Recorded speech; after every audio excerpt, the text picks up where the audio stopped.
Ce tutoriel va vous montrer comment utiliser l'application ChasseAdapt. Pour télécharger l'application, veuillez vous rendre sur le Play Store ou sur l'Apple Store. Dans la barre de recherche, veuillez renseigner ChasseAdapt, chasse sans E, adapte sans E. Procédez à l'installation, puis cliquez sur Ouvrir ou retrouver l'application sur votre téléphone. Lors de votre première connexion, la création d'un compte est obligatoire. Veuillez cliquer sur le bouton Créer un compte en bas de votre écran. Renseignez votre numéro de guichet unique. Ce numéro à 14 chiffres se trouve sous le code barre de votre validation annuelle. Renseignez ensuite votre date de naissance, votre numéro de téléphone et choisissez un mot de passe à 6 chiffres. Cliquez ensuite sur Valider. Lors de chaque connexion, votre compte reste actif pendant 24 heures. Vous n'avez plus besoin de saisir à nouveau votre mot de passe pendant ces 24 heures. Il n'est pas non plus nécessaire de se déconnecter de l'application via le bouton Déconnexion dans le menu de l'application. Au bout de ces 24 heures, vous n'aurez qu'à ressaisir votre mot de passe. Sur la page d'accueil de l'application, en haut à gauche dans le menu, vous pouvez retrouver le guide d'utilisation qui vous aura été proposé lors de la toute première utilisation de l'application. Vous pouvez aussi retrouver une foire aux questions qui pourra éventuellement répondre à certaines questions que vous vous posez. Le bouton déconnexion présent ici permet de fermer la session et efface les données du formulaire de connexion. L'objectif est de pouvoir permettre à un ami de se connecter sur son compte via votre téléphone. Sur la page d'accueil, vous pouvez retrouver 3 rubriques. Déclarer un prélèvement, quotas nationaux, informations et historique de mes prélèvements. Il est important de commencer par les quotas nationaux pour pouvoir prévoir vos sorties de chasse. Pour cela, cliquez sur quotas nationaux, informations. Vous avez accès ici aux dernières informations sur les quotas.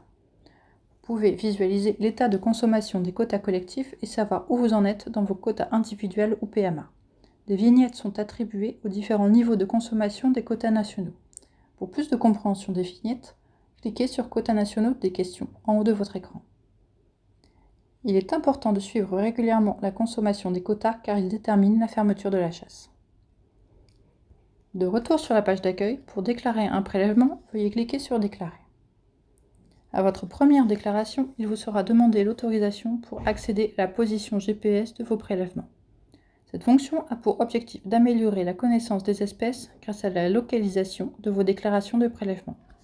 Le GPS de votre téléphone doit être activé pour permettre la transmission des positions. Ce positionnement GPS peut être désactivé si vous le souhaitez au moment de la déclaration de chaque prélèvement. Choisissez ensuite l'espèce. Dans le cas d'une bécasse des bois, cliquez sur Espèces, Oiseau de passage, bécasse des bois. Sélectionnez ensuite la quantité et le département. Vous pouvez aussi ensuite choisir de transmettre la position GPS ou non. Et si vous chassez sur le domaine public maritime, n'oubliez pas de cocher la case. Chaque déclaration génère un enregistrement dans la base nationale et attribue à l'animal prélevé un QR code individuel. Vous pouvez le retrouver par la suite dans l'historique de vos prélèvements. La déclaration d'un prélèvement doit être effectuée immédiatement sur les lieux mêmes du prélèvement. L'application ChasseAdapt a pour objectif à terme de remplacer les carnets papier. Sur la page d'accueil, rendez-vous ensuite dans Historique de mes prélèvements. Dans cet historique, vous pouvez retrouver toutes les déclarations que vous avez effectuées au cours de la saison. Vous pouvez les filtrer par espèce, date, département, domaine public maritime. Si vous cliquez sur une des lignes de l'historique, vous pouvez accéder aux détails du prélèvement et au QR code. Comme expliqué précédemment, un QR code est attribué à chaque animal prélevé. Ce QR code est à présenter en cas de contrôle par la garderie. Le contrôleur vérifiera le QR code via son application officielle dédiée. Ce QR code permet aussi le don d'une de vos pièces de gibier à un ami.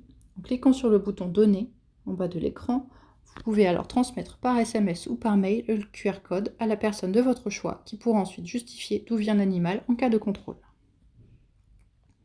Nous avons ainsi fait le tour de l'application et j'espère que ce tutoriel vous aura été utile.